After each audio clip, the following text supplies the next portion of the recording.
Está aqui, pecadora. E ela era uma mulher que era prostituta. Então, era o rótulo que ela trazia. E respondendo Jesus, disse-lhe: Simão, uma coisa tenho a dizer-te. E ele disse: dize-a, mestre. E Jesus então fala uma parábola. Preste atenção. Um certo credor tinha 2 devedores. Um devia-lhe 500 dinheiros e o outro 50.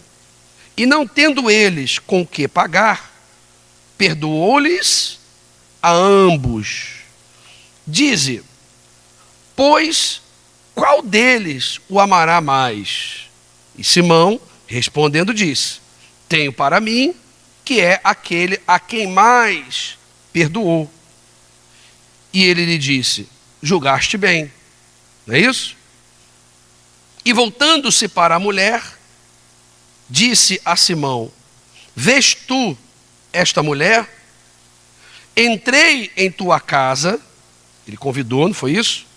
Convidou Jesus para entrar na casa dele. Ele entrou. E não me deste água para os meus pés, mas esta regou os meus pés com lágrimas e os enxugou com os cabelos de sua cabeça. Não me deste ósculo, quer dizer, não me deste honra, desde que eu entrei aqui, né? Mas esta, desde que entrou, não tem cessado de beijar os meus pés. Não me ungiste a cabeça com óleo, mas esta ungiu os meus pés com unguento, com perfume. Então, dê uma pausa aqui para você entender. Havia entre o povo judeu naquela época essa cultura, esse costume. Era um lugar desértico, de muita poeira. Então as pessoas, você sabe, não tinha tênis, não tinha bota, não tinha sapato. Então as pessoas usavam aquelas sandálias. E era natural que ela chegava na casa da outra com o pé sujo, todo empoeirado.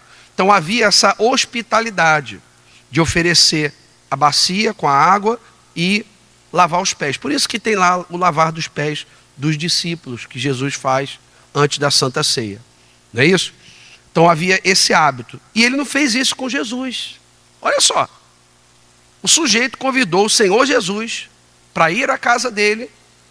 Ao invés dele se sentir privilegiado, honrado e fazer o melhor, ele tratou de qualquer maneira e ainda julgou Jesus. Esse aí até parece que é profeta. Porque se ele soubesse quem é essa mulher, quer dizer, esse é o problema do religioso. O religioso, ele não assume a sua condição de pecador.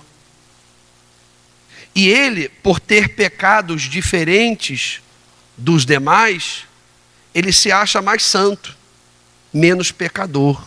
Sim ou não? Entenda isso. Não é porque o seu pecado é diferente do meu que você é mais santo do que eu, ou vice-versa. Repito, todos nós somos pecadores. Você entende isso? Mas entende mesmo, na prática, na real? Porque às vezes a gente fica meio na dúvida em relação a isso. Se realmente as pessoas estão entendendo isso. Porque uma pessoa que tem esse entendimento, ela não continua vivendo na prática do pecado. Porque por conta do pecado, foi que Jesus foi para a cruz. Por conta do seu pecado, do meu pecado, que Deus teve que dar o seu único filho para nos salvar. Então o pecado não é engraçadinho, o pecado não é bonitinho, o pecado não é chique. O pecado, ele pode até estar na moda. O diabo é o mestre da moda, do pecado. Então cada hora ele vem com uma moda diferente, sim ou não? O Halloween é uma delas, né? Uma delas, mas tem muitas outras. Mas o pecado não é engraçadinho, não brinque com o pecado. Não existe pecadinho. Depois eu me conserto. Você pode me garantir que vai dar tempo de você se consertar? Eu já falei isso aqui uma vez e vou repetir. Essa história da pessoa pensar que no último segundo de vida Ela viveu a vida inteira plantada no pecado, abraçada com o pecado. E no último instante, ela vai gritar uma palavrinha mágica: Jesus. E ela vai ser salva? Quem garante isso, hein? Porque isso não é garantia de arrependimento não, pessoal. O arrependimento é algo muito profundo dentro da pessoa. Não é algo ali que na hora da morte, isso aí é pânico, medo, pavor. Não é arrependimento, geralmente. Então, não há garantia não. Claro, tudo pode acontecer, nós não sabemos o que aconteceu ali naqueles instantes finais em que a pessoa morreu. Mas em alguns casos não dá tempo não, pessoal. Ou dá? Tem casos que é instantâneo. É instantâneo. Então olha a urgência, a seriedade da salvação. E aí ele diz assim, para a gente encerrar. Por isso te digo, que os seus muitos pecados lhe são o quê? Perdoados. Os seus muitos pecados lhe são perdoados. Porque muito amor. Olha só. Porque muito amor. Mas aquele a quem pouco é perdoado, pouco ama. Será que não é esse? Vamos refletir sobre isso. Será que não é esse o caso de alguns de nós aqui?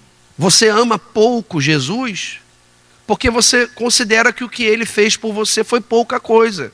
Quando a pessoa não é a própria bênção, quando ela não carrega em si a bênção abraâmica, então ela está dentro da igreja apenas para resolver problemas. Ela é a famosa caçadora de bênçãos. Ela está sempre correndo atrás das bênçãos, quando a palavra de Deus promete que virão sobre ti e te alcançarão as bênçãos. Não a pessoa ficar correndo atrás de bênção. Quando eu me torno a própria bênção, então é natural, as bênçãos vão, à medida que eu vou manifestando a minha fé, crendo, confiando, obedecendo a palavra de Deus, tudo vai se endireitando, tudo vai se organizando, vai se alinhando.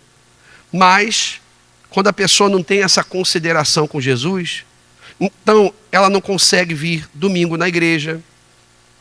Vir domingo na igreja para ela é um peso. Ler a Bíblia para ela é um peso. Ela demora, ela enrola para poder se batizar nas águas. Sim ou não? Tem gente que é de pronto.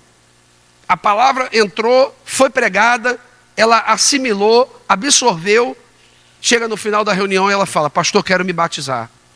Ela se arrepende dos seus pecados, ela desce as águas e ela passa a viver em novidade de vida. Mas quantas pessoas que às vezes a gente vê 1 ano, 2 anos, 10 anos, casos assim que você fica assustado, casos até de pessoas que estão há 20 anos e não se batizou nas águas. Ou a pessoa se batizou, mas foi apenas um banho, não veio acompanhado de arrependimento. Por quê? Porque pouco foi perdoado. Ela considera que a dívida que ela tinha com Jesus não era tão alta assim. Está dando para entender? Está claro isso? Ela considera que a dívida que ela tinha com Jesus era qualquer coisinha. Muitos até chegam a dizer: eu nunca botei um cigarro na minha boca. Nunca eu botei um gole de bebida na minha boca. Nunca eu me prostituí. Nunca eu isso. Nunca eu aquilo. Religioso. Aí ele acha que por conta disso ele é mais santo do que o traficante, a garota de programa, o cracudo, a pessoa que chegou na sarjeta. E isso também é um pecado, que é o orgulho. Ou não? Pois é. Então veja como é que a nossa natureza humana, ela é enganadora. Então não se apoie na sua própria justiça.